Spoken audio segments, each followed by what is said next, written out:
It's about 7:25 p.m. here in Miami, which means that a little over half an hour ago, the polling stations came to a close here at about 7 p.m. And at the moment, we have very few results just from the counties up in the north, about 5 counties. And this result that I have from the Associated Press and the Washington Post actually tells us that the state for now is going to Trump, because these 5 counties have Trump leading. Now, but apart from the projections of what the people have voted for today, I also want to talk about the voter turnout. We've had a record high voter turnout in Florida this time. About 94% of the total number of registered voters came out to vote.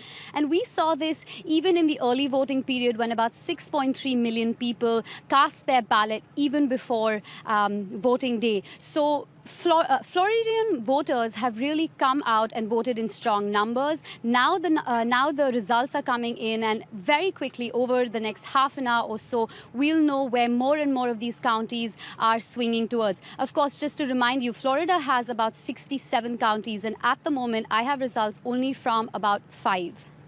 So you have a very small percentage, but that percentage is telling you that Donald Trump is ahead. And as you were just reporting, turnout has been especially high this time round. We've seen both candidates repeatedly visiting various areas of Florida. President Obama was down there. There's been a real push for Florida. It has, of course, its controversial history in US election races.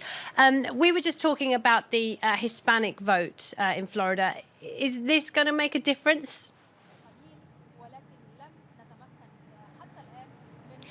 Well, first of all polls that we read about and heard about previous to today now don't stand valid because new results will come in. But to talk about what we've been seeing over the past week when early voting was still under play, the Hispanic voters have actually come out in record high numbers. In fact, this morning when we looked at data from the Associated Press that compared voter turnout from the Hispanic community in 2012 and 2016, we saw that their increase was a whopping 87%. So they've really come out this time and voted. And this is partially because the Democrat Party, of course, invested a lot in field programs that were directed to the Hispanic community, but also because a lot of them have taken personally what Donald Trump has said. For instance, him talking about deporting about 11 million undocumented workers. This affects the Hispanic community in Florida quite directly. And so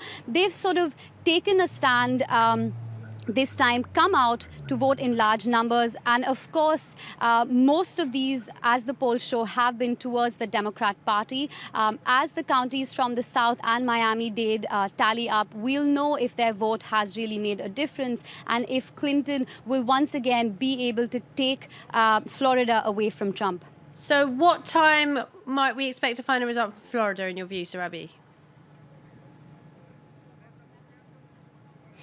Well, as I said, that at 7 p.m. the polls shut, and now the results start coming in. So over the next hour, I'll have more and more details on which counties have voted for who. I think in just about half an hour, when I come back, I will have a clearer idea of whether the state is going red or blue this time. Of course, just to remind you that the competition in Florida is always extremely tough. It's neck to neck. Even when Obama won the election in 2012, for instance, he won this against Mitt Romney by under a percentage point. Of course, we all know also the election of George Bush in 2000 against Al Gore, where he won by a mere 537 points. So it's always really, really close in Florida. And that's also why they call it such a big and crucial battleground state.